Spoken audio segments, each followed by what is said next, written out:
Բարի երեկո սիրելիներ։ Շատ շնորհակալություն ձեր ներկայացան համար։ Այսօր հայագիտական ուսման ծրագիրը պատիվը ունի հյուրընկալելու Արա Սարաֆյանը, որ պիտի խոսի Arjeshi հայության եւ անոնց բաժին ինգած ջատագակրին մասին։ Hello and welcome to the program of Armenian Studies' first academic event of 2017. I would like to take this opportunity to thank Mr. Sarafyan for accepting our invitation and coming to speak to us today about the Armenians of Arjesh, known also as Erciş, and what's happened to them by utilizing untapped sources, Armenian sources, might I say, and by doing so engaging in a critical discussion concerning the Armenian genocide. Ara is an archival historian specializing in late Ottoman and modern Armenian history. He is also the director of the Gomidas Institute, which is based in London. Without further ado, I welcome Ara to present his findings to us today. Thank you for the introduction. This is a loosely organized, but I believe an interesting paper. The title is What Happened to the Armenians of Arjesh, but the point of origin of the paper lies elsewhere. At the moment, I'm working on a project on Van in general, what happened in Van in 1915, and how can we make a critical evaluation and for a critical understanding of those events, especially given what I would call the negative historiography or denialist historiography surrounding the Van issue. In contemporary English-speaking world, our information about the events in Van come from a number of primary sources, published primary sources, specifically the memoirs of Clarence Usher, called an American physician in Turkey, and a few other titles. Rafael Nogales' work, 4 Years Beneath the Crescent. So, and it's a patchy understanding of those events. At the same time, there is a concerted Turkish nationalist historiography, or state historiography, and I stress state historiography because there's also a counter-Turkish historiography, much better value, that have only recently emerged, which uses a Van event, what they would call the uprising of Van in April 20, 1915, as a sort of pretext for the Armenian genocide. The argument being that Armenians were rebellious people, that they rebelled against the Ottoman state, and the Ottoman state was compelled to carry out a deportation program in order to remove this Armenian threat from the border areas. The fact that Armenians were also deported elsewhere in the empire doesn't seem to bother them, but this is a sort of classic core of a denialist work. And there are also more well-meaning historians who give some credence to this, and they will indulge us. Well, maybe the Armenian rebellion or the Armenian uprising or the Armenian self-defense gave the central authorities cause for concern that the Armenians pose a threat. Whether they did or not doesn't matter. If they thought so, it sort of explains what they did afterwards, including perhaps even massive bloodletting. So there is a historiographical sort of bits and pieces out there. It can be confusing. It doesn't have to be, because our job is to engage even the negative historiography in a more informed manner and try and limit the scope for speculation on the scope for denial by being focused on the evidence that is available and that tells us in more categorical terms, now how far can you push an interpretation one way or the other. So that's sort of where I started. And in order to begin to understand the events of 1915 in this area, or for that matter any part of the Ottoman Empire, concerning Armenians, you really also have to understand the demographic profile of the Ottoman Empire as a whole, not just where the Armenians were, but who the neighbors were, what were their own sort of ethnic, religious, class backgrounds, their own organization, their relation with the state, in order to understand even the documentary materials that we have, and I will touch on that later. So demography, in its broader sense, is a key element. Again, not surprisingly, demography is also a contested field in Turkish historiography, because Ottoman archives today are in the hands of the state authorities of Turkey. The archives themselves are a form of manipulation, or can be a form of manipulation, They're not as bad as they used to be. In the old days, they were completely closed. When I started working in Turkish archives in the early 1990s, one of my focal points was demography. I was looking at the citations of a denier of the Armenian genocide, Justin McCarthy, who uses demography to argue against the Armenian genocide thesis. And I was, again, systematically denied those existing records, let alone, so this is declassified records. So it already gave me a flavor that this type of information is key for understanding of modern Armenian history. And as I worked there, you find even things like identifying location is very difficult in Turkey, although it's not impossible. Practically every single Armenian village name, certainly in eastern Turkey, have been changed. It's almost as if it's a way of erasing memory of Armenians, the memory of their very presence. And in some ways, in a bizarre way, it also makes history more exciting, if I may confess. So demography was a key issue. In Ottoman historiography too, when you go to university, this schoolboy thesis comes out that the Ottomans, especially when it comes to also Muslim populations, the Ottomans did not distinguish between the Muslim population. It was Muslims were a single community, and that single community was not divided. And Ottoman records always talk about the Muslim community, and then they divide the non-Muslims in 20 different categories. That's fine, but I think that's a schoolboy proposition, because to understand, even for Ottoman officials, you need to also understand the demographic profile and all the differences in the population. As we shall see later, Kurds and Alevis and various social groups and their respective activities, their tribal organization, these are key components in making sense of the documentary evidence that we have. So demography was a key. Can I go next? The first slide. And even geography, I guess there's a lot of light there. This is a map that I did. We often know where the sanjaks are, vilayets are, and sanjaks are.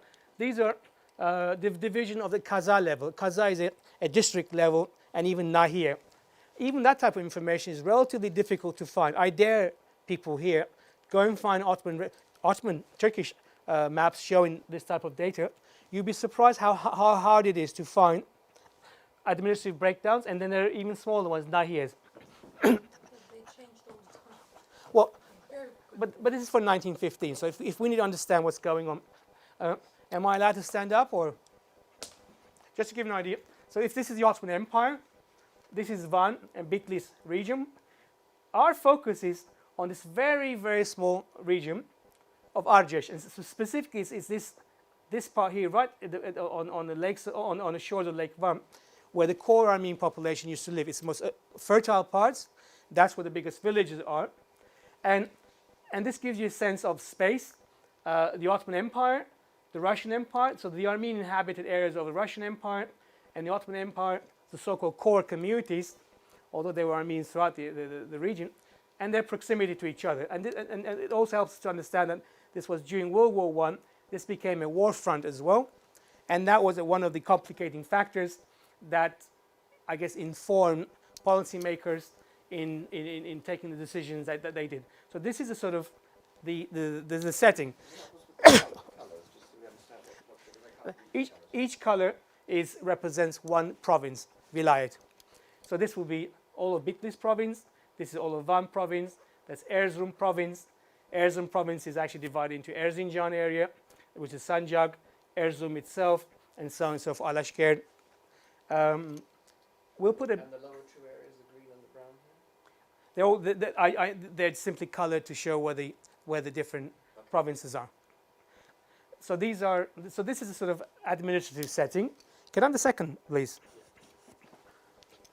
Now,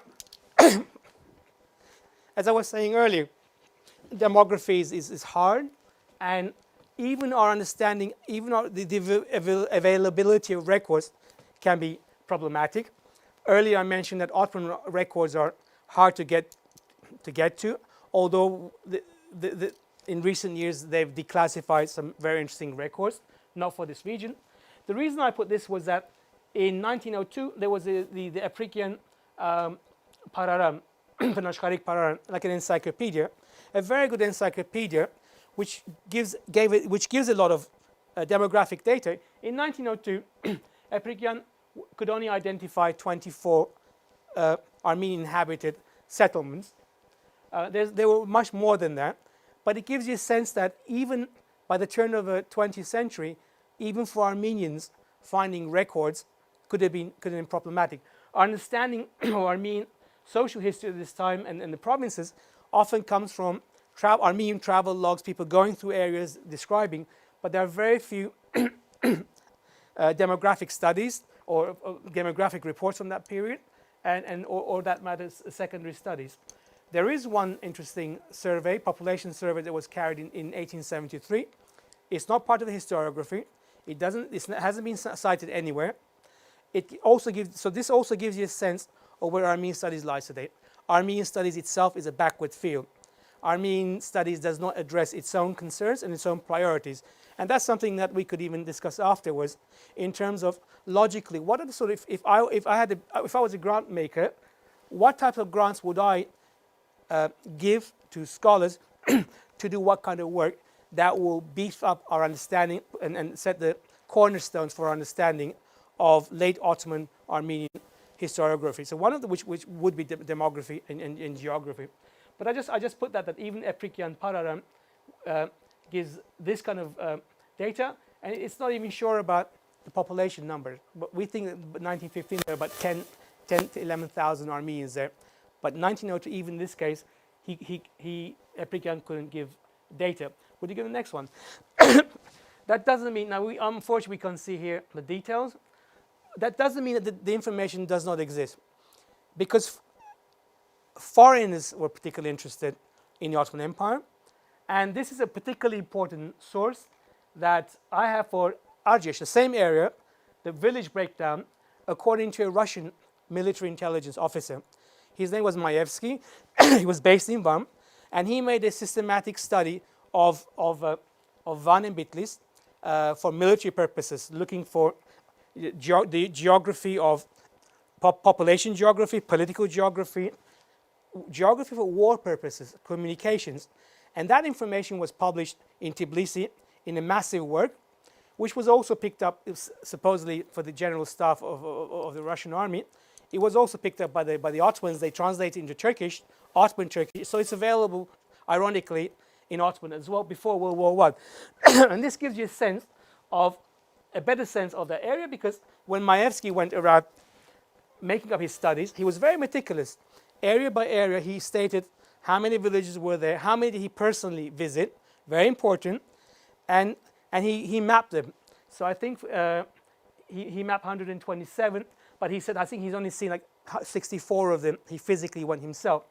And the population is broken down according to ethnicity. That's a key component. So here we can see Kurds, Armenians, Yazidis, Jews, Turks, Circassians, Assyrians, according to household. In the case of Kurds, he specifically identifies the tribal affiliations, because that's a dominant social organization system among the Kurdish population, and that determined their political activism, how they sided with the state or against the state, and so on and so forth, who the leaders were. So it also shows you that, so in the archives and some limited form published sources, there is information available if you start looking for them. And by this time, by 1908, a young Armenian by the name of Ado Hovannes der Domination, I'm forgetting now, der Mardirosyan, sorry, he made the first Armenian, he was a young Armenian who went there. It's very important. He went to these provinces. He also did his own demographic study, which he published later. The reason Ado is very, very important was because already you could see he was a brilliant, brilliant intellectual. And if you read his published book, as well as an article that was published at the same time, you realize that he's an intellectual in the sense that his critical manner in presenting his data, identifying sources, qualifying his information. And he's important because it ties up to my original study, sorry, the original work I said I'm translating about the events of Van, because in 1915, Ado was sent to Van to compile a report of what happened in Van between 1914 and summer of 1916. And Ado's report on the Armenian defense or Armenian uprising of Van is is beyond comparison to anything else we have today. It's a meticulous report that gives the entire background to the events of 1915. And part of my work in doing the study on Arjesh was to test Ado's work. Because Ado is a key intermediary. He's reliable, I'm saying, on the basis of previous publication. He's a real intellectual, but he's an intermediary. He's using eyewitness accounts and so forth, which are not available to us today. So his reliability becomes a cardinal point in assessing the work as a whole. Because those witnesses are not around anymore, the people he spoke with, but the details are there. So we can test the details that he gives, and specifically in this case, Arjesh. So Arjesh became an important point of study, because Ado gives the background to the Armenian uprising of Van in April 1915. If I were to say very quickly, summarize it, the summary is that the Ottoman authorities had already started an anti-Armenian program. There had already been massacres outside of Van, that the Armenians of Van already knew of these massacres because many of the survivors had fled there, that what happened in Van was entirely foreseeable because of what had been going on outside, and in the case of, as well as in the case of Arjesh, as we shall see ourselves, which we are evaluating independently what Ado says. And Ado's narrative, if I would say the conclusion, does fit in very well with what we can independently verify ourselves. But our study starts from complete different sets of records, different sets of eyewitness accounts, and that's the focus today. But this study is part of an evaluation of a very important source material that will be published in English in 2 months' time. So this is a Russian survey. According to this Russian survey, in the district, the Kaza of Arjesh, the population was 61% Kurdish, 22% Turkish, and 17% Armenian. That's very important to know because it gives you context already that Armenians are a very small minority. And if you look at the distribution of populations, you find out that 60 or 70% of them lived in relatively homogeneous Armenian or large Armenian communities, and the rest were living dispersed in Kurdish villages. And later we'll have some more information on them. So this is another key source that gives you a flavor of the type of critical, in this case published material that has still not been integrated into the mainstream academic discourse, specifically in English, the so-called battlefield today on the genocide issue as well. Should we go next one? So go next one. According to Maevsky, who did his own study, this is a profile of the ethnic profile of the population of Eastern Turkey. What is Eastern Turkey? Well, Southeastern Turkey today. It's because he breaks down the population according to ethnicity. The reds are Armenians, the yellowy, so green, are Kurdish, the black are Turkish. Even that can be contested because in Bitlis, for example, I know that they were Turkish speakers, but they did not identify themselves as being Turkish, but they were Turkish speakers. So if you look at that map, southeastern Turkey on the eve of World War I was practically speaking 90% or 95% either Kurdish or Armenian. And in the south, we have Assyrian communities as well. Only one location where the Assyrians are actually the majority, practically speaking, is an Assyrian region that was over 90% Assyrian. There are some Yazidis. It's interesting, on the borderlands, they are predominantly Kurdish. It's almost as if the state removed Armenians or encouraged Kurds to move there as a way of, I guess, cutting off Armenian populations from outside the world. Whereas core areas like Mush, Van itself, the city itself, Bulanek, you can see predominantly Armenian regions. It's a fascinating map because that's the corners. This is a way of understanding even regional politics vis-a-vis the state, as well as between these communities. And when you look at the more descriptive accounts of these different populations, if we had to generalize, Kurds were predominantly pastoral, Armenians were predominantly peasants, the merchant class was Armenian, the administrative class was Turkish, and the Kurdish class was also tribally organized and had a great bearing in the way they were co-opted by the state and how they related to each other.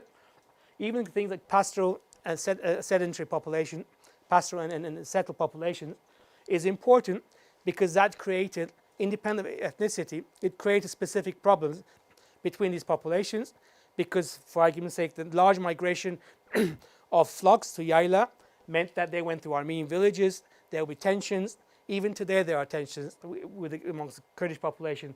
But that explains a lot of the problems that Kurds and Armenians had. Often it's not even ethnic based or even religious based, it is economic based. I once did a study about a famine, and you realize that when we have a famine in a particular area, a drought, the Kurdish population loses, either 30,000 sheep, they'll lose 25,000. The settled population will lose their crop. But the difference is that the settled population, in theory, could catch up its losses in the following season through a new harvest, whereas the effect, or even something as ecological, right, a famine of a drought, will have effect on the Kurdish population that might last 10 to 20 years. And so then the question is, well, how do these people trade? How can they live? And that explains a lot of the tension between Kurds and Armenians. And so this is very sort of Marxist analysis, but it's a very useful one, at least to bear in mind, to try and understand, Kurds and Armenians are not destined to fight each other. And at good times, they also have good relations. They trade with each other. Pastoral people are not backwards people. They're actually an advanced form of economy, except when it breaks down. They are much more, exposed to long-term damage, especially when the state doesn't help them. And that's something that, again, is a completely different paper, but it gives you a flavor of what's going on. So predominantly Kurdish and Armenian, practically both of those provinces. And this information exists. Again, it's not part of mainstream discussion, but the information is there. I made a point of tallying up all the regional data and putting on a map, so we have a good idea of what we're looking at. All right, can we move to the next one? So, taking that information and focusing one little dot, and this is Arjesh. So despite the efforts of Turkish state intellectuals to sort of not see Armenian history for what it is still possible, or erase the memory or the record.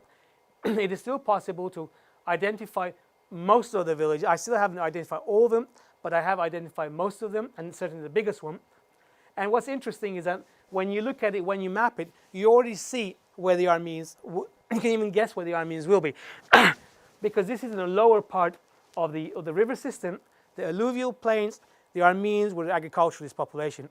The Armenians worked the land in a way Kurds did not. And even in Kurdish sort of derogatory term for Armenian is felah, which means cultivator, felah, the Arabic. Even today, Armenians are known as by that nickname.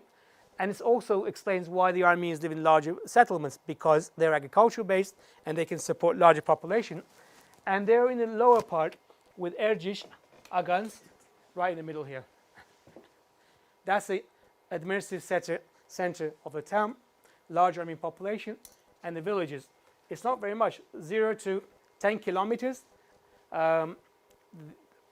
And this is a small section of the province. So it's more mountains all around, and the mountains areas become more Kurdish. I guess that's pastoral population, migration, and so forth. So it's possible to identify the villages. If you were to see it in larger format, you will see that I have two names, the old and the new name. So we have to find the old and new name so we can identify them in terms of where those villages are today. But we also have the old name so that we can then make sense of the information that we have. So again, as an experiment, it is possible to identify.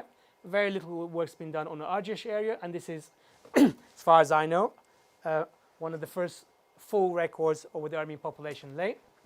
In future, what I could do is I could make pie charts that give you the scale of the population as well, and also some of the divisions amongst them.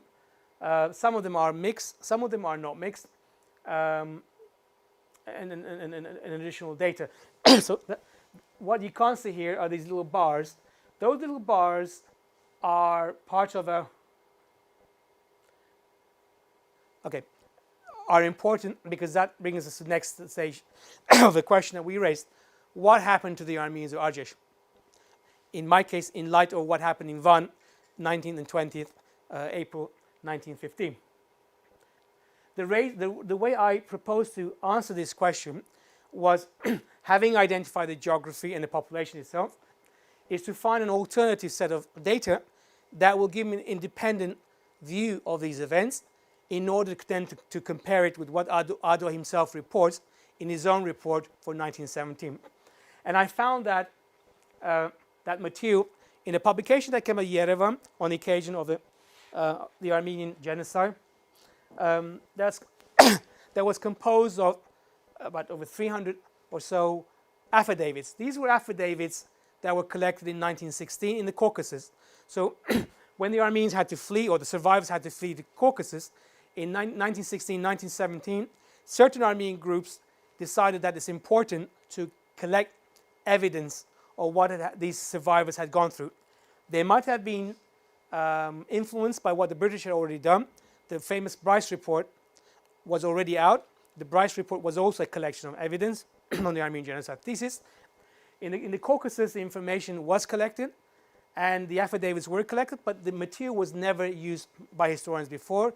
It sat in archives. Some of the information, I understand, was lost because it was kept in different places. But what was available was published in Yerevan itself, I believe, in a meticulous fashion, without changing the language. In Western Armenian, even the orthography, I'm happy to say, has not been bastardized. It's still in the original. And in this collection, there was also a section for the Arjes region. So I use that material for the first time. The data was collected in 1916. We know we have a profile of the people who gave the information, their age, their gender, what village they came from. And I identified one there, 3 here, 2, 4, 1, 5, a few here. Again, it gives you also a sense that the information we're getting comes from the area as a whole and not one region. Because if it all came from one region, we could still question, well, we don't have much information from the other villages, the other towns. So we have a pretty fair distribution of records in their published but archival format for our own analysis. And that analysis, I mean, my very basic question, I mean, was actually quite simple, but I will give you some idea what the information it contained. In a nutshell, April 6, 1915, April 6 the old style, so that'll be April 19, just before, at the same time as the Van uprising, the Ottoman authorities had already started to massacre the people of Arjesh. Now, if you look at the affidavits, there is no evidence of any Armenian armed activity against the state, and there certainly is evidence that the massacres were centrally planned by the authorities, and very well planned in terms of entrapping their victims, identifying the key victims, categories, and murdering them. If we were to start in the center, it's Erciş, and this is repeated elsewhere, and this is a criticism of the Armenians of Arjesh by an Armenian inspector in 1916. Armenians trusted their own kaymakam, the district governor, by the name of Rizabe. They were not militant. They did not expect to be massacred. And when you read the affidavits, you also realize that it came out of nowhere. There's no sense that we heard that this is going to happen and so forth. We were afraid. We hoped nothing would happen and happen. It's very different. So starting with Erciş, on the 6th of April, and this is verified from formative sources, 6th of April, on the orders of the kaymakam, all Armenian men in Erciş were summoned to the government house and the barracks, the Kishla, for conscription. So these are people who were not already in the army, the Ameles, or serving in the armed forces. These were people who had been exempt, age of 15 all the way up to 50 or 60. They were summarily called to the government's office, and they were effectively imprisoned. The narratives that we have, on the same night, those Armenians were taken out in groups, bound together, including the local reis, the leaders, the 2 priests, and the Arashnor, the prelate, and they were taken out in batches, tied up, and they were killed in this area here, in the Ororan region. In 1916, according to, some were killed at the barracks, but most of them were killed in this particular region. The number of people who were arrested on that day and taken there, we'll find out later, as you will find out, they were centralized and then killed, were in the region of 2,500 men. What's interesting, so it's systematic. The arrests were carried out by the policemen on the orders of the governor. They were immediately tied up and taken out and killed. And according to the inspector in July 1916, he personally visited about 6 of these mass graves. In theory, those mass graves could even be there today. And in some of the accounts, they talk about the fact that they were buried there. They were buried in sand. And the reason that we know of these massacres is because there were people who escaped. Invariably, there were people who escaped back to Erciş. Where else would they go? To their families, and they were found out and they were murdered. But this is how the information, the massacre came. Some escaped from Oraran village, escaped to the other locations. So the word of the massacres already got out by the survivors. Because the question we always have to ask, well, how do we know the witness? If the witness was in Erciş, how do we know that they had this information, or where did the information come from? So it's important. So I don't have the account of any massacre victim themselves, but we have people who were in contact with the victims who had fled. That's clear in the affidavits. In Ado's account, he's talking to a survivor of those massacres, which also fits into this model understanding. But what is interesting is that in Erciş, it was a clear-cut case of mass arrest, entrapment of the victims, and murder literally overnight. And there are cases where in the villages who were arrested and they were sent to Erciş, men, the reis, the village leaders, when they went to try and get their boys back, they didn't realize what was going on. They were also arrested. They were also killed. So this is part of the narrative. So it's systematic, and it's a murder of the men. What is interesting, and also shows you, in a sense, the nature of the organization, is that women were not killed. Very, very interesting. The women were afraid. The women could be seen. In fact, one of the things that everybody says is that on the night that they were arrested, they were told by the town crier that nobody was to go out at night that day, which is a very bizarre thing in order to go out. And of course, this comes out in the affidavits themselves. They were ordered to stay in. That was the very night that they were taken out and killed. So again, very in an organized manner by the authorities. And in the subsequent period, the women lived in fear, but they say the state, they weren't molested, they were threatened, but there were no forced conversions, practically no abductions and murders, and they were fed by the governor, by the district governor. Again, very interesting. So it's this sounds of directives from above, and they are fulfilling the directive in a direct manner. They are not, in a sense, getting rid of the women and children. In the outlying areas, again, very similar accounts at the same time. The mass arrest of men within a matter of one day. In some cases, they were murdered in the villages by the local by they say soldiers or policemen. It could even be paramilitaries, but they're identified as uniformed men who come massacre. In fact, one of them even makes a point that they didn't even stay to loot, because that's a usual sequence of events. You massacre people and then you loot their property. But the killers are not looting. The killers are getting rid of it. What's interesting is that then the state brings in the Kurdish rabble, as I would characterize it. Then they would bring in the Kurdish elements to actually talan, to rob the Armenian the villages, and to burn them. Of I think 19 or so purely Armenian villages. After when the Russians occupied, only 5 were found habitable, or they made habitable. The villages were actually destroyed by a rabble. It's almost like a scorched earth policy on the part of the state, but the women are not touched. So many of the women actually escaped to Erciş. They were also taken care by the authorities. But again, very interesting. In some places, the women were abused, which is what I would normally expect when you put a community outside of the protection of law. You call them rebels or whatever, or you incite Islam as sanctifying the act of murder, because these people are supposedly against Islam, they're rebels.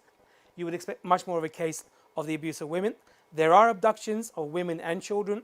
There are cases of obviously rape, but that's almost inevitable in this kind of situation when the state no longer protects a community that is vilified. But I was surprised but how many of them were actually survived, and those who came to Erciş were actually taken care of. There are cases of local Kurds saving Armenians in specific places, especially small villages. There's one affidavit which says in their village there were only 3 young men left, and a Kurdish woman, I forgot her name, I can look it up, she ordered her son to pick up his gun and to take them to the Russian and to surrender the Russians, which is what he did. So that's part of the narrative too. But the typical narrative is a rabble taking over. It doesn't even mean that all Kurds are rabble, but it means that there's enough of them to intimidate, to loot, and to kill. Until very recently, I was skeptical of this type of reporting. In my other work related to genocide, I said these are victims often overstating either terror or hatred or whatever, until what I saw was happening in Syria today, and you realize that people do behave that way. It's a rabble mentality, sectarian violence. I think it has a momentum of its own, a very vicious momentum. So there are cases where people are murdered in cold steel, as they say. They're not shot. There are cases where they are tortured. In the old days, I would be more dismissive. I'm not dismissive of that today.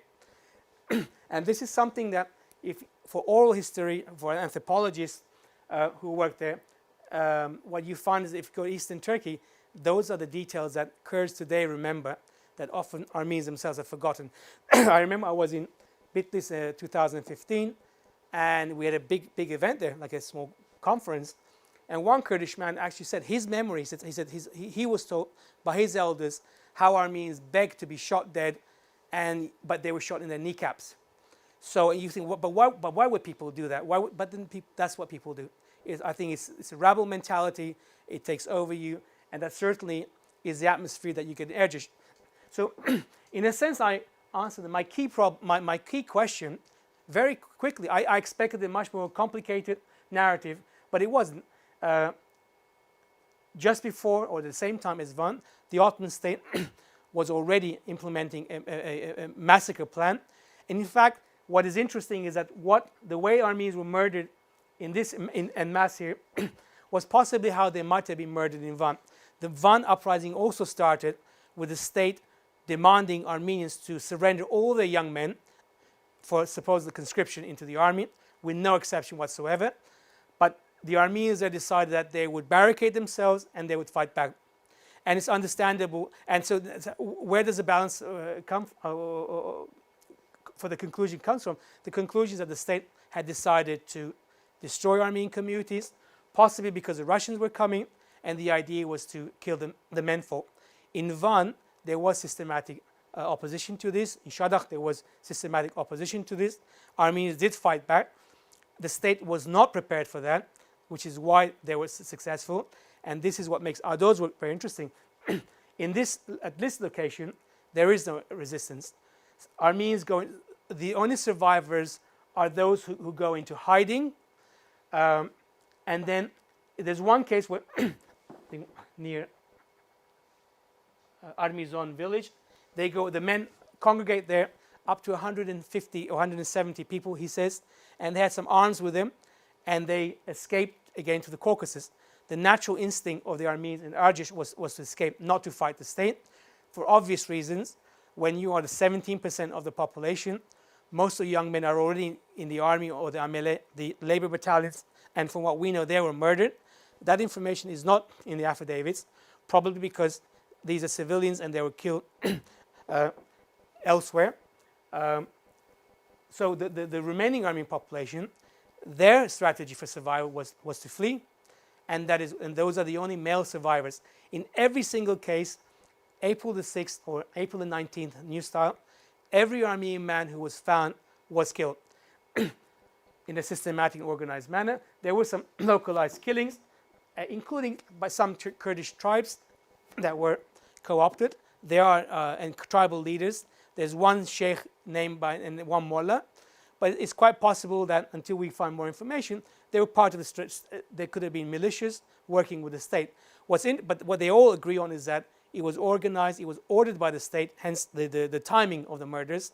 It was sanctified by the state, and the idea was the killing of the men and to destroy the Armenian economy, destroy the villages. And that was in a nutshell, that's what 14 or 15 different pieces of information give. Like I said, some of the killings were localized. In other places, the Armenians were congregated in one location, and then they were sent to Erciş, where the killings took place. So organization, very swift, and very deadly. I'll read some of the reports later. Can you go next one?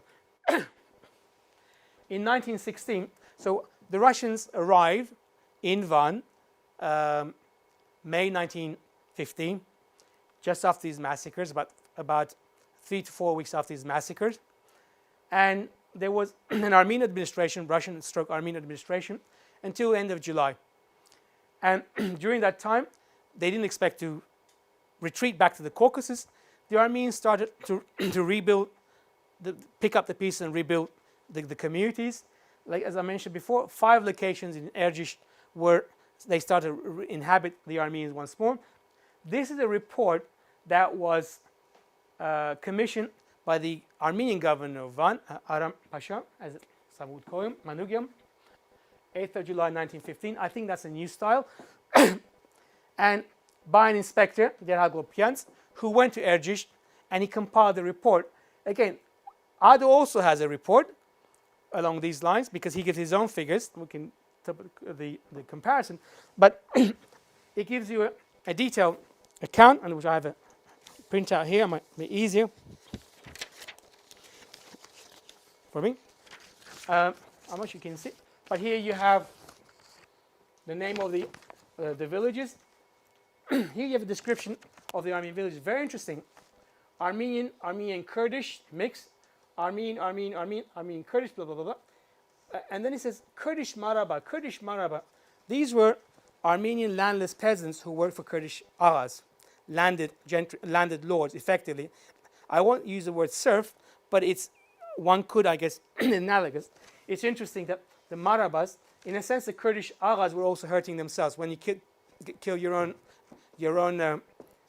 peasants, it means that you're not going to get your return on your investment. It suggests to me that, again, why it's the state's decision to kill these people. But it gives you certain, again, an ethnic profile of the people concerned. The data is murdered Armenians, and very interesting. First of all, number of households, murdered Armenians, male and female. It's interesting that there's a distinguishing between gender, and if you look at the gender in the format, I put percentage, number of men killed as opposed to women, 87, 97, 96, 99, 100, 100. So you see the policy is to kill the men. Well, to do that, it's actually, you really have to be organized to control the process. And the men are the only victims, and the women are not.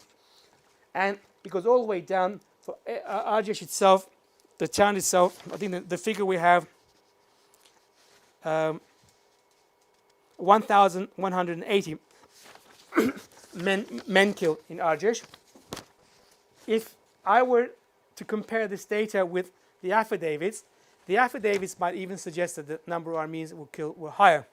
They'll say all the men were killed. And you realize that could be for 2 different reasons. How can one person know what happened to all the men in the village, especially when they're dispersed and they're refugees? Secondly, it's impressionistic.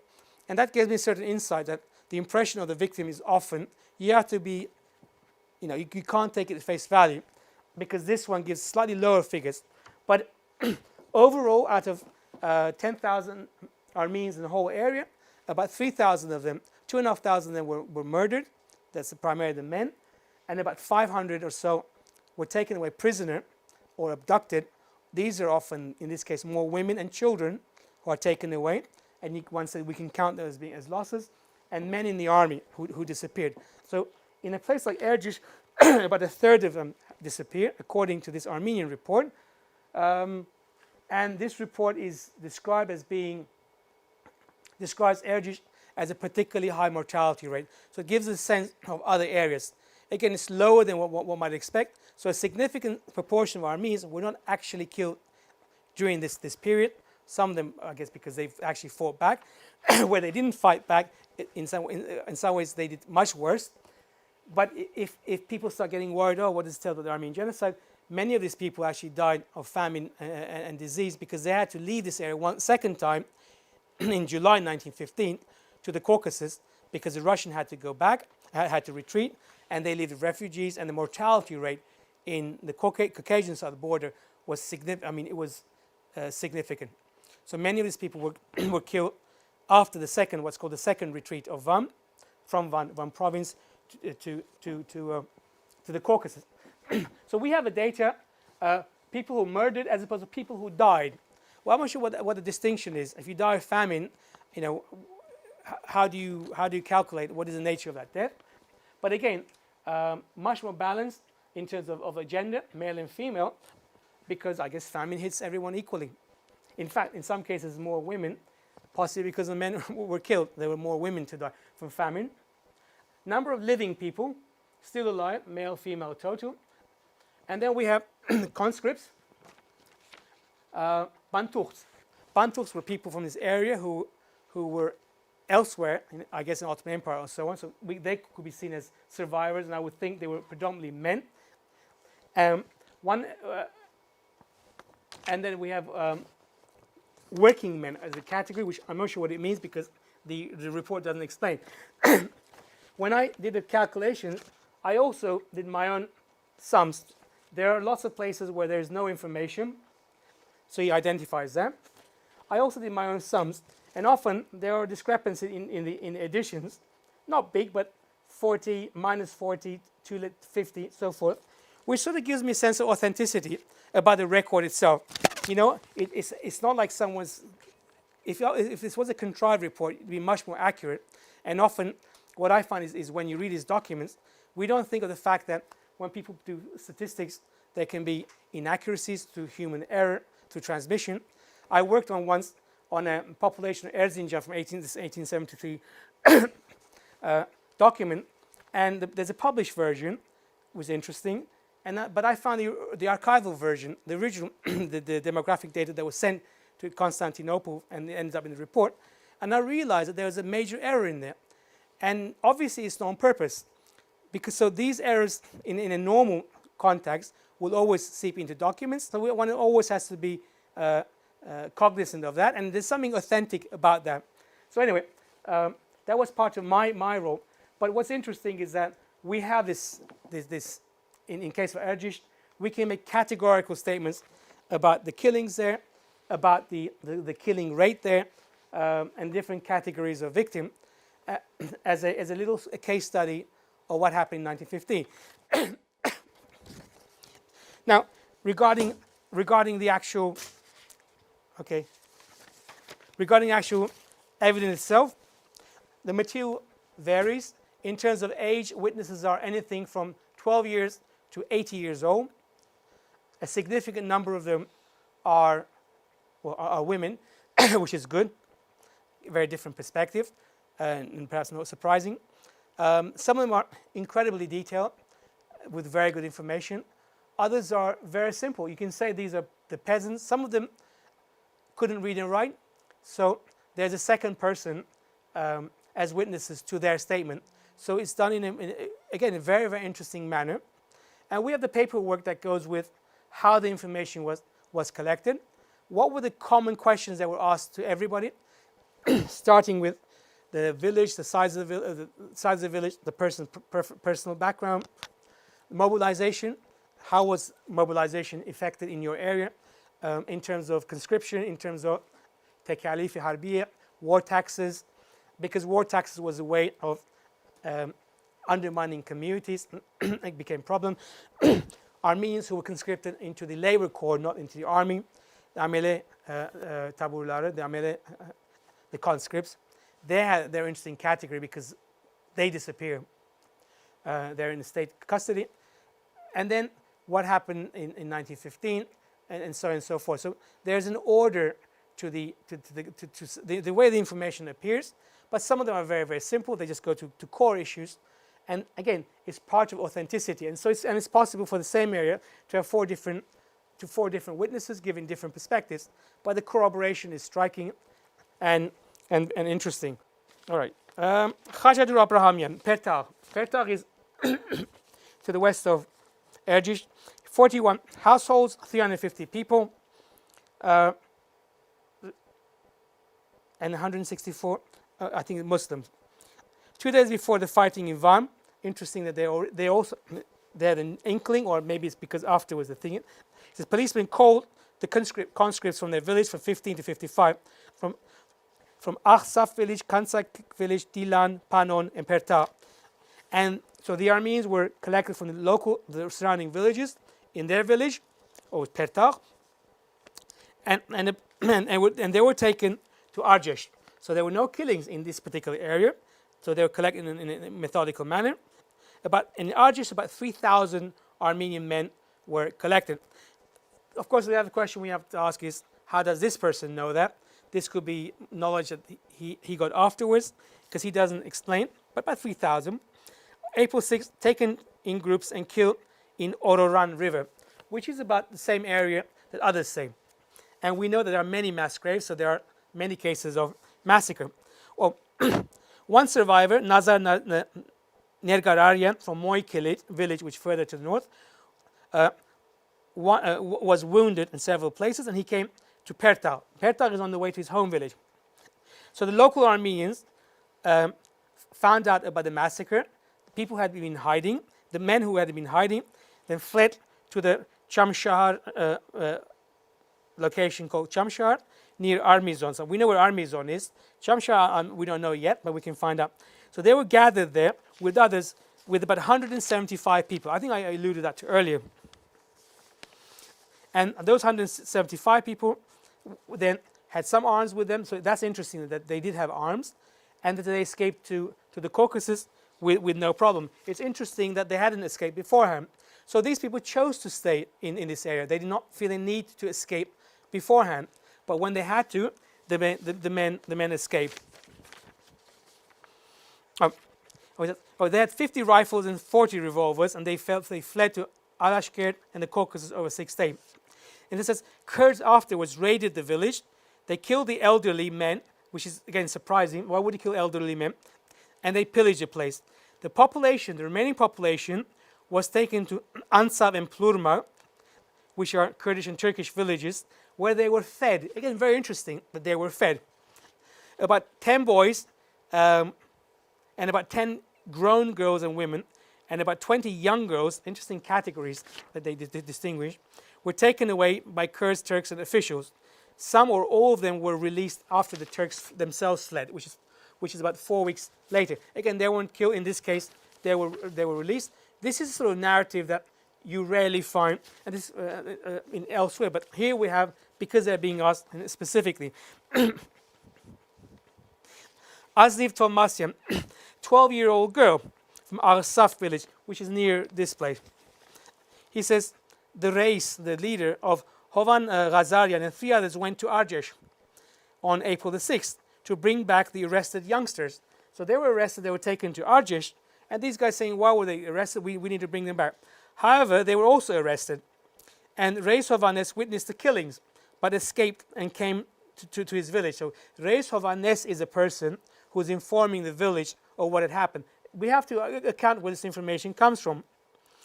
He also told the village men what had happened, and they escaped to the mountains during the day. So in this case, they escaped to the mountains, and they came to the village at nighttime for food and sustenance. Very similar elsewhere. This seems a more typical survival mechanism than, shall we say, this, the Armenians who go fight against the bad Turks. If I was there, I would also run to the mountain. That's the way what the humans behave. After the Arjesh killings, the Turkish soldiers surrounded the village. So then they came to the village itself. All male children, about 4, and elderly they could find, were arrested, and I guess were killed. The rest fled. They fled to a place called Philistam. We don't know that. where it is, Philistin village. So it might be outside in Adilchevas, because Adilchevas is the other province, quite close next door. The men were sought and they were executed. Then it said the Turkish soldiers left the village with no loot. So he's the one who was saying, I mentioned earlier. But the Kurdish rabble who were invited to come back by the state, it says they were the ones who raped and they killed. So they had free reign to do what they want. The women were then taken to the village of Govis, a Kurdish village, where they saw the corpses of neighboring Armenian villages. They recognized some of the corpses. The Kurds attacked her group. They abducted some of the women, but the rest were able to escape to Arjesh. Again, there's no systematic murder of women. This is a very unusual circumstance where there's a gender, if you will experience, where the women survive because they are women, whereas elsewhere they will be abducted, but they will certainly not be left alone, and they will certainly not be fed. The government then sent them to a place called Chalabi Bar village, Chalabi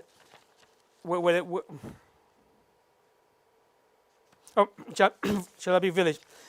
While at Chalabi village, there's 2 Armenian starving men surrendered themselves. So this must be the men in the army. They offered to convert to Islam, to renounce their national identity. It wasn't accepted. They were also executed. So this is a woman's eyewitness account of what she had seen. I mean, this is a typical. I mean, these are categorical way of understanding the events.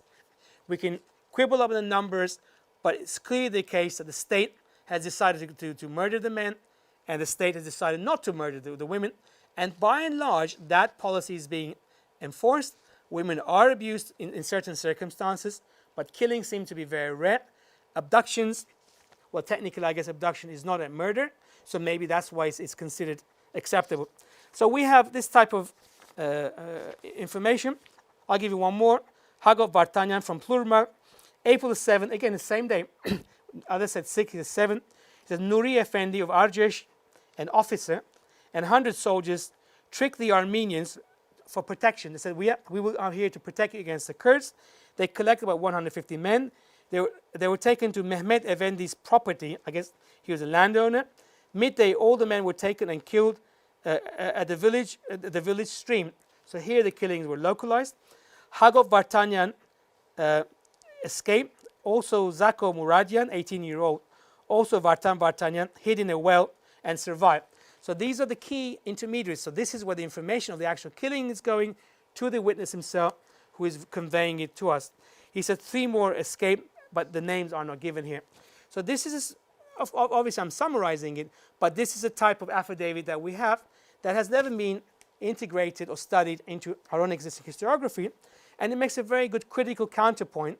And in a sense, it only strengthens our understanding of the Armenian genocide thesis, at least in the case of Arjesh. One of the things I would like to do is to do similar studies for the other areas and see what kind of differences there are from area to area. But the material lends itself to this type of analysis. It's been published in raw format. There is very little analysis in the book itself, which is fine. I also do similar work. You're sharing the source itself.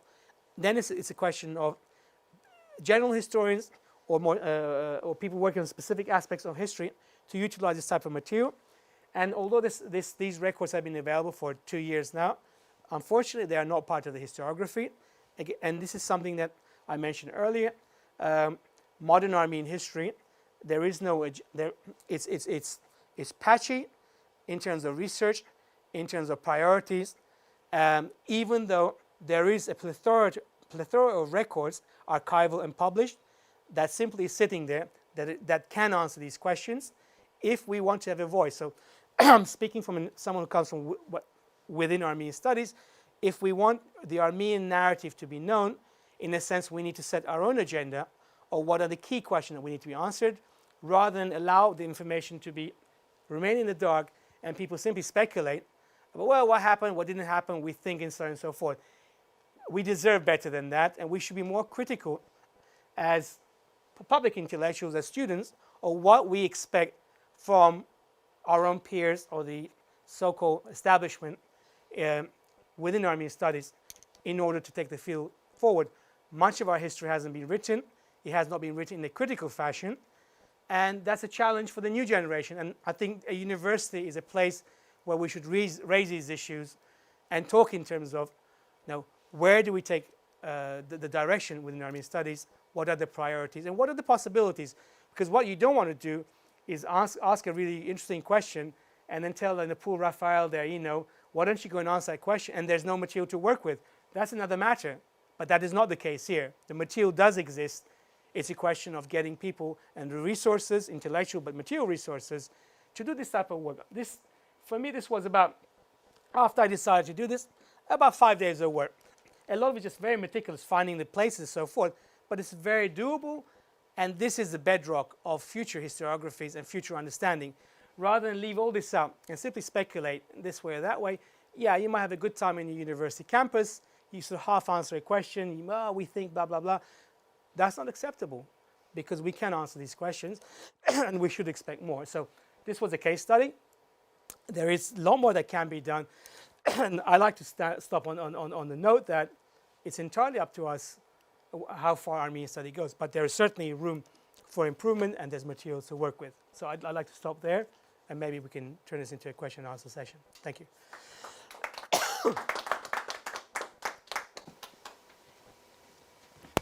As Ara said, it's great if the audience can get involved as well, picking up different parts. I'm sure everyone has different aspects of the talk that they found interesting and would like to investigate and prod further.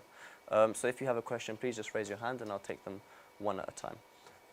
Yes. Also, sorry, we're going to have a microphone going around as well. Thank you for this very informative talk. First, just to clarify, the massacres in Arjesh were before the rebellion in one, or? At the same time, or rebellion, yes. All right, okay. Yes. Okay.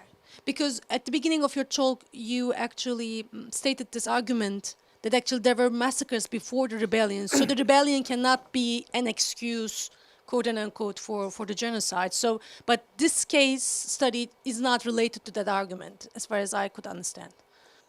Well, it is related in a sense that the argument goes that the order was given to massacre Armenians in Van and Shadak and elsewhere, and this is one case where in Armenians decided we are not going to submit to the authorities because, by the way, there were other massacres beforehand, so I didn't touch on those, and the Armenians were informed. But in the case of Arjes, they relied on the state. They said, we trust the state, we will go to the state, as opposed to Van, we said we will not submit to the state. We are not going to submit our soldiers. So these were at the same time? At the same time or a day before. So we're talking about very, very close in terms of date. So the directive to arrest the men and kill them is the argument that I would make right now. In the case of Van, whether this is a direct link to the Van rebellion, we could argue. We need to be more investigative. But there are cases of massacres that took place before this, where the survivors, in the Van materials that I didn't cover, where the survivors are from the eastern villages, they're coming to Van and they're saying this is what's happening and there's this massacre and so forth. And there are also cases where Varamyan was a member of Ottoman Parliament. He was in Van, and during 1915, between January and April, he was actually presenting petitions to the Vali, Cevdet Bey, who sounds like a complete nutcase, and Talat Pasha, identifying the specific cases of massacre and demanding, in a sense, that the state should bring the gendarmes to task for what had happened. So we have specific massacres even beforehand, none of which appear in Turkish historiography. But those massacres were also done by the police, the state forces, or paramilitaries? Paramilitaries and in some civilians. cases, the actual killers are Kurdish tribes. But you would argue in a war zone, it's a bit unthinkable that Kurdish tribes... probably state was behind them, yes. So there's that element as well. What happened to him? Do you have that? No. The Armenian Efendi was in Shatak when the fighting happened. In Shatak, the fighting happened earlier. In Shatak, some of the leaders were killed, and the Armenians in Shatak were well armed in relative terms. They also rebelled in Shatak. What Cevdet did was he sent a peace delegation to stop the fighting there.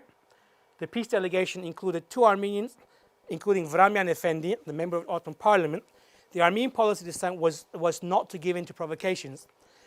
He was sent in a priest delegation to Shadak, and he was murdered on Jevdet's order in Hirj. In fact, I have an affidavit here from the priest who saw Jevdet Pasha just before the uprising, where Jevdet, in a sense, acknowledged that, yes, he gave the order for the murder of Ramyan Efendi. He also had another Armenian leader arrested in Van, and 2 other leaders escaped capture. He tried to capture them, he didn't. So the Van uprising, it all fits into a government plan to get rid of the Armenians. At all the same time, if you look at the timing, it's crucial. But in Van, the Armenians were, first of all, from the numbers you saw, the Armenians were the majority of the town itself. Secondly, they were organized. Armenians did have arms. Armenians had been arming themselves, and we can argue how much. From 1912 onward, 1913 onwards, it's not a secret.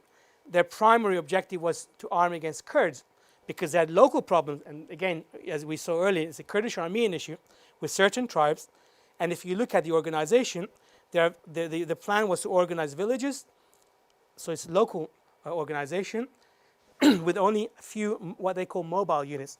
So if there's a fighting with a particular area, they could move some people there for what they would call defense purposes. You could argue that the state can see it either way, but there was nothing secretive about it. The Kurdish population was also armed, and also the numbers.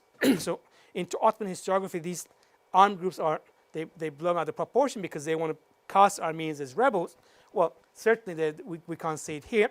In elsewhere, when you look at the numbers, and there's only one case that I found interesting, where an Armenian armed group of 25 are there to defend an Armenian village against a horde of Kurds who are coming to the Russian front to fight, and they are devastating the Armenian villages. So they're being billeted in the Armenian village everywhere they go, and they're ransacking the place.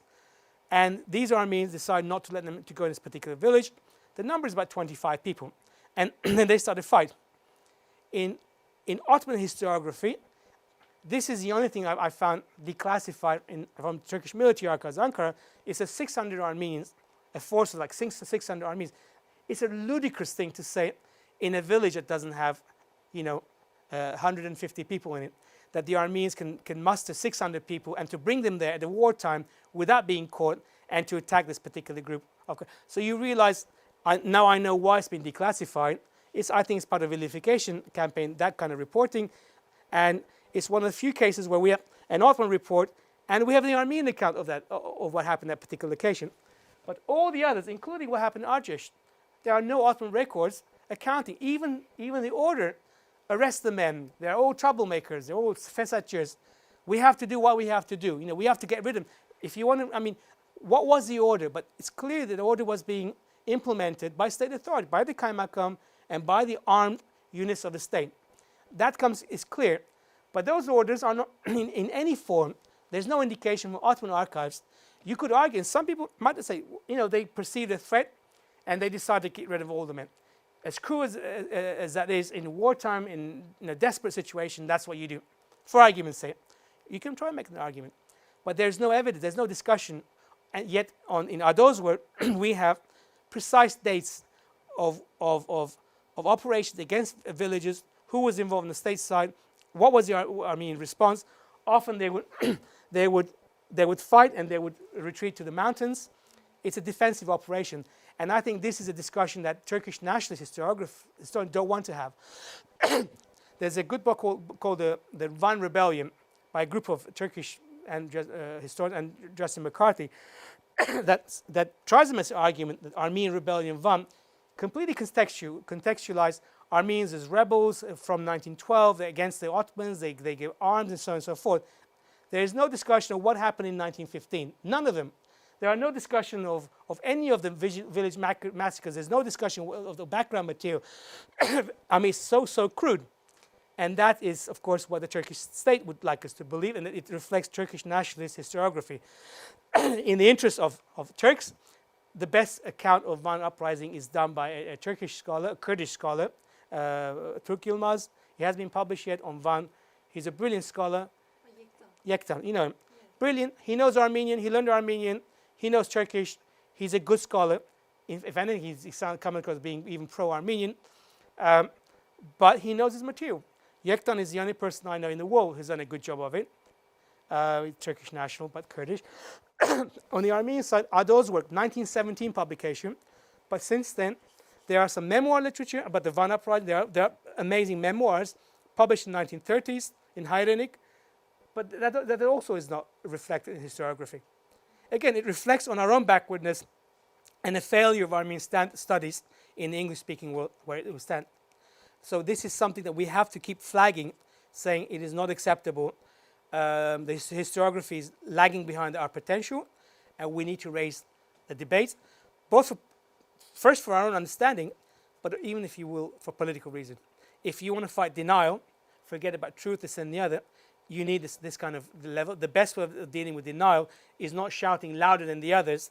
The opposite, the best thing you can do is scholarly responses, critiquing the Turkish historiography, even in its own term, but also fielding the alternative sources and saying, now you make it available. From what I understand, Ado's report, the 1917 report, has been translated into Turkish, but it's not made available unless you're in this in-house group of people. So this is inside knowledge.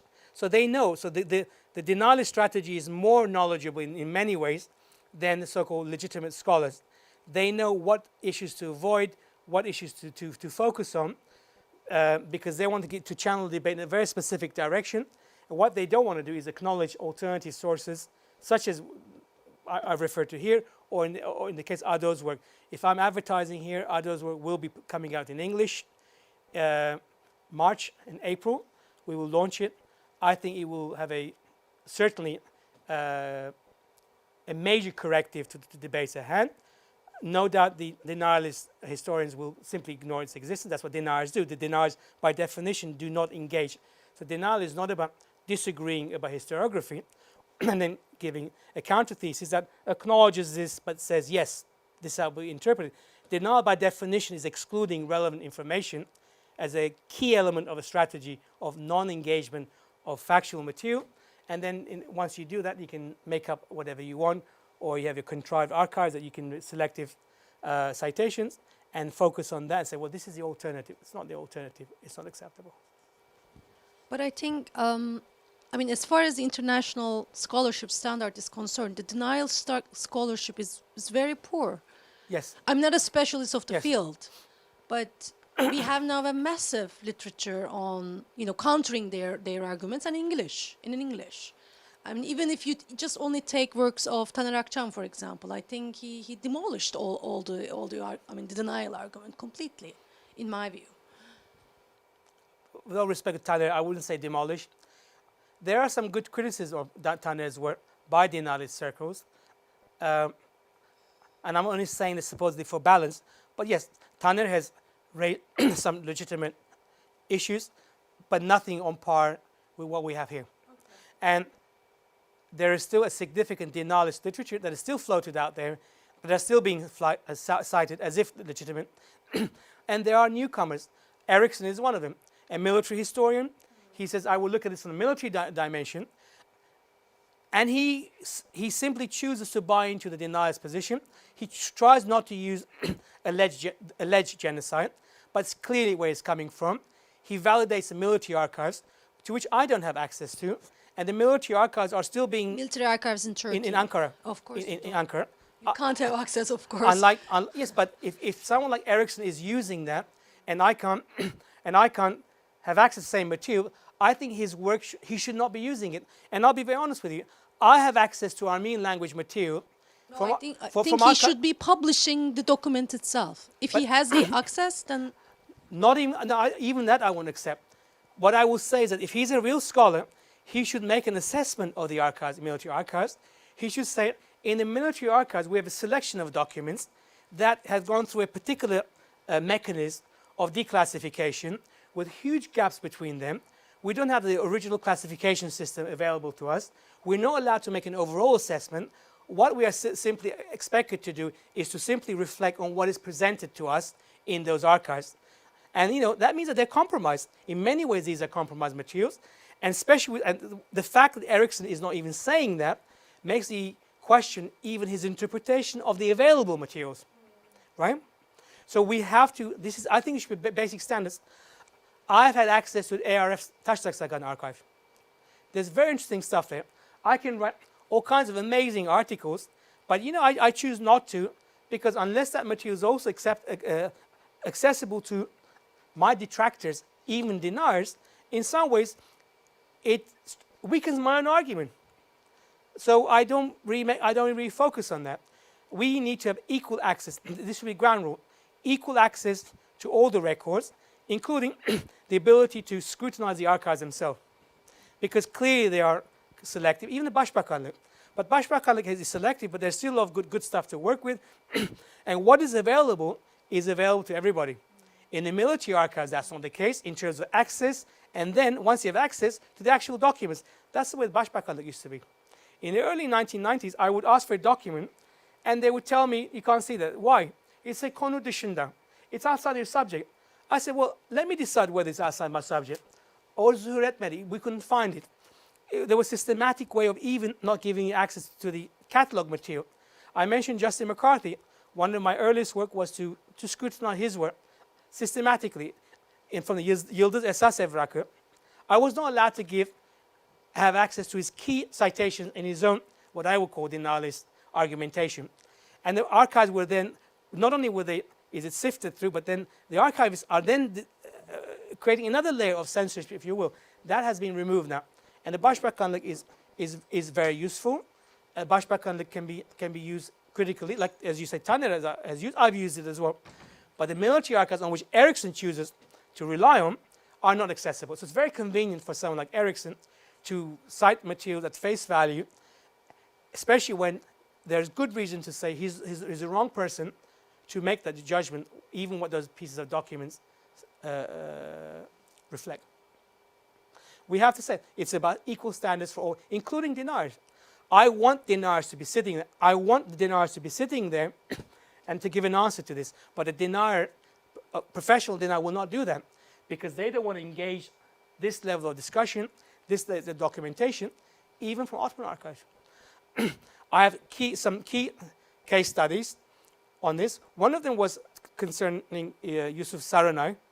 Yusuf Saranay wrote an audacious article called "What Happened to Armenians? What happened on 24 April 1915?" And he argued that the Armenians who were arrested on that night, they were taken away to prison in Arjes and Çankırı because they were guilty. A few of them were released because they were not guilty, which is true, some were released. And then he said the others stayed in prison by and large until the end of the war. And he used Arjes as an example. And he argued that they stayed in Arjes until the end of the war and they were released, which I found absolutely amazing because these were the political prisoners about which we know. We know these people never surfaced. So I was curious. So I looked at his work and I realized that he forged his argument. The head of the Turkish archives, Başbakanlık, whose job was to declassify Armenian records, writes an article of this nature, entirely based on Ottoman records, and you look at the material, and you realize he's forged his argument. You realize that his even argument in print, there are key inconsistencies, and his citations are fraudulent. He suggests that those 90 people who were sent Arjes were still there, and yet if you look at the archives themselves, there's no evidence they're alive. These people are writing letters and affidavits and petitions to Talat Pasha and Bedri Bey, the police chief, and everything stops in the summer of 1915, about the time when we think they were killed, and we have some locations in mind. Everything stops. In fact, if you look at the material that he looked at, the opposite is the case. So I said, fine, we talk about dialogue, this is a critical dialogue. This is your thesis. It's entirely Ottoman-based, Ottoman citations. So I wrote a response to him that was published in Turkish in August. He knows about it because I asked through intermediaries, will Saranay respond to this? And they all said, yes, of course. He never responded. Saranay, the denier, will not allow themselves to be questioned. That is not, their purpose is not to come to an argument to prove their point.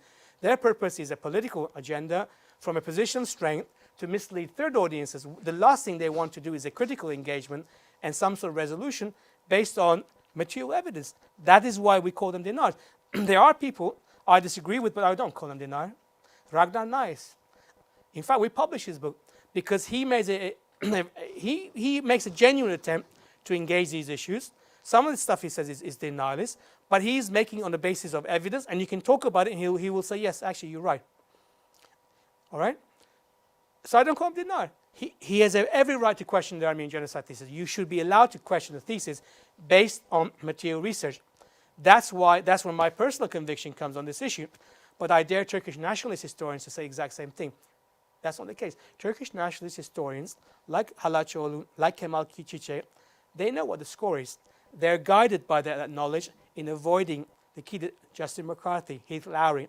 They're not necessarily ethnic Turkish. They know the direction they have, the political direction they have, in order to maintain this denialist facade that supports a Turkish state. So Yusuf Saranay's article denying that anything happened to those Armenians who were arrested 24 April is on the website of the Turkish Foreign Ministry. That's what denial is about. It serves a purpose. So when we talk the Turkish state as denial, this is what we're talking about. It's not because they're presenting a legitimate Turkish position, it's because they're presenting an illegitimate position as a Turkish position. And that is something that is worrying, and that should be worrying to Turkish audiences, which is why I address these issues in Turkish.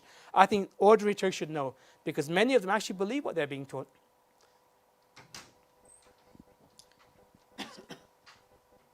I just gave a second lecture, I'm sorry, but it's I had important. another question. May I ask? I had a question on the report that you showed, but it's gone now. But in certain villages, the number of women who were killed was quite significant, actually. Like, for example, in a few villages, there were 20 women were killed. In another one, there was 25 that was killed. And the percentage was like Yes. 75, 70 or something. Well, the male, female. 22%, like one of them in Payakne, 81 men, Yeah. 20 women. So there are women. I haven't doctored the figures. But I wonder then maybe they were the villages where there was some resistance, or maybe women were also involved, kind of thing. I mean, why would that, be the case that in a few villages you would have a significant number of women? Well, what's interesting is that we have affidavits from Payakne as well, where there's no talk of resistance. So when you leave a rabble in there, I mean, a Kurdish rabble can also kill people when they rape and pillage. It's possible, but it's also conceivable that this data is wrong. I mean, I don't take the data, but I say it's indicative, but it's not necessarily science, because if I were to compare this, even population figures, to sound like Ado, they don't necessarily all match up entirely. There could be variance of And this is only a few months after the massacres, right? about a few months. Ado's the same. Both of them are taking their own counts of population statistics. I don't know whether Ado went there, but this man went to this region for about 2 weeks, and he says that's how he collected the data. And that's why in some areas data isn't there. He said, I couldn't collect those. I think this is a genuine attempt on his part to come to some understanding. Then the question is, well, how does he know how many people were murdered? Who did he ask? Exactly. These are questions that are legitimate. We can discuss it. But I believe on the basis of what we're reading in the affidavits and this, there is a significant tally, and there are no reported acts of resistance. And I suspect if there were any, there'd be some sort of documentation or report in Turkish archives. They will be the ones, even if inflated figures, they will say there was resistance, or Armenians are attacking Kurds and what have you. Thanks, Ara. So most of this work is based on Armenian sources. So we can take this case or any other case that you're familiar with. Is there any work or any compilation of eyewitness accounts from Turkish or Kurdish witnesses, or any work done based on their accounts of what they've seen?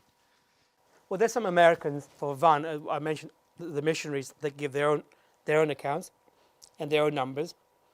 One number that Usher mentions that about 55,000 Armenians were killed in the area as a whole.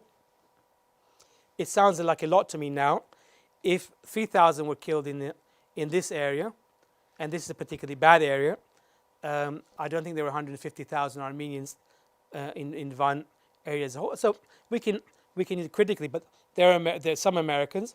I suspect there are Russian reports in Russian archives, military reports and so forth. I haven't looked at those, but I know they exist. And it would be great to have Ottoman records, Turkish records. The only record I know the military archives have put out is of a massacre of a Kurdish village or Turkish village. It suits their purposes, about which we have very little information, certainly from the Armenian side, and that could be acceptable, understandable. They may not be reporting. So is that from official Ottoman sources? Yes, there's one which gives a very detailed, and there have been forensic studies there. So it's always a case that Armenians are the rebels who kill Muslims. Of course, I don't know how they make the distinction between Armenians killing and say Cossacks, Russians killing, because some of these affidavits will say in Arjesh, Armenians did not attack Turks. In Arjesh, many Turks, wealthy Turks, remained behind, and they were not persecuted, and the Turkish shops were not looted by Armenians. They said it was looted by the Russians. Interesting, the Russian soldiers, but this doesn't fit into the Turkish nationalist narrative. So, and we know there were such massacres in some places, because in some memoir literature, but it happened later when the area was occupied by the Russians, and it's by no means as a cause and effect, if anything. And I never justify massacres saying, oh, but then they deserved it because blah, blah, blah. It happened after these events themselves. But it still doesn't, they didn't determine whether it was Russians or Armenians. Well, that's another issue. I would be interested because I like to know the scale. In fact, I made such a proposal once to Türk Tarih Kurumu historians. Initially, they were interested. I said, why don't we look at these massacres that were committed under Russian occupation? Let's look where they were, the numbers of people concerned, the potential culprits, so we have an idea how this should fit into our own understanding of local history. They're the ones who didn't go forward with it. I suspect because the number of cases are very, very small. And the third category might be oral histories, what people remember today. You know, there's oral histories amongst the local population that occurs. They still talk about what was happening in every single location, and you'll be amazed how much information is available, including names of people who murdered, how they were murdered, and so forth, often by the descendants of the murderers themselves, who often apologize. And we have this kind of dialogue. So you do have one particular... Is that being documented a lot? I've only seen that in some films and documentaries, but not only in films. It's a very recent, But in Diyarbakir, yeah. There's a book by two Kurdish scholars documenting the oral stories. All of that. In the Diyarbakir area. Yeah, in Diyarbakir. In fact, I just mentioned these cases of Armenians massacring Turks. Because Diyarbakir was an accessible area, I went to one such massacre site, just outside of Diyarbakir. I wanted to know what they remember of this massacre carried out by Armenians, with pictures which the Ottoman state published in 1916, the so-called White Book. I went to this particular village, and the locals said there were no Armenians massacred here. There were no Turks massacred here. There were Armenians massacred here. Yeah. Which the volume I'm suggesting is the other way around. it might be, yeah. Which is interesting because I actually went there expecting to hear about massacres. It could be possible by groups of Armenians who flee, who might carry out killings. Yet in this one or two places, it was carried out by the state, and then they took photographs of those bodies, and it was published in a propaganda publication, which at the time people said it was propaganda publication. And Nogales says in Van area that they were taking pictures of state supplied arms and saying these are arms that were collected for Armenian villages. That's from Nogales. And Nogales, I'm very careful how I use it. But this is something that I personally witnessed. When I went to the village, I said, presume it's their ancestors, so where did this massacre take place? And they said, no, there was an Armenian genocide, the word they used, Socio-economic, and there were only Armenians massacred here. So that's one case study. And I think in the Diyarbakir area, that's certainly the case. It's conceivable that elsewhere there were such cases, but the Ottomans themselves were already collecting, and I've seen it from Talat Pasha, directives asking for this information to be sent. The files have not been declassified. I would have liked to have seen the correspondence, what was sent, how far, what kind of questions did Talat Pasha ask, what kind of directives did he give, what was the nature of the documentation that he got, how much of it might even been forged. Because if there was a concerted effort to collect this material, I would expect there to be files related to that particular exercise. Those files have not been declassified in Turkish records. Individual items have been declassified, but not the files themselves and the correspondence with Talat Pasha. Again, so it's worth engaging Ottoman archives, even if it's to find out the absences, because that also tells you about the nature of the crime scene. Because here we have a scenario where we have a genocidal state, if I may say so, because they support it, who is in charge of the crime scene itself, including the archives that relate to the crime, and we are supposed to work through this system to engage them in their own language. That's why the alternative support records are crucial, to force them to come out with these records. And that's something that's not really happening yet. But I think Turkish scholars are going to. The best scholarship right now is done by Turkish scholars in Armenian studies, so-called Armenian studies, because it's part of our history. It's a part of our common history. You mentioned Yaktan, there's Kurt, Unger, there's Kurt, of course.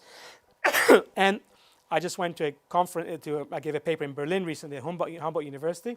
I was really, really pleasantly surprised by the Turkish young kids who are asking the best questions with a real conscience, and we're discussing these issues. So it's important to create that space, a dialogue, that we're not accusing anybody of anything. We're not using this historiography to attack Turkey politically.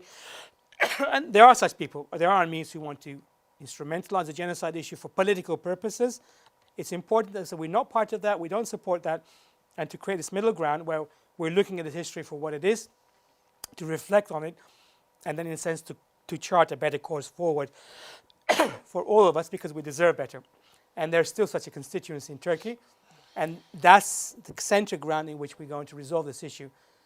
We expected a lot to happen, but in recent changes with Turkey, it's harder, but that middle ground still exists, and I don't think we should abandon it. It's important to continue the dialogue, to continue the scholarship, and to continue with this type of project, because the denialist position is, was it Lincoln said, he said, you can fool some of the people all the time, all the people some of the time, but you can't fool all the people all the time. The Turkish state cannot fool all the Turks all the time. It will crumble. It's already happening. It's important that we keep pushing against the denialist rhetoric is what I would use. Their voice is bigger, but their argument is weak, and we should still insist on having a voice in Turkey and having that voice in a peaceful manner if need be, and through the internet. But I still think it will change for the better. Are there any other questions?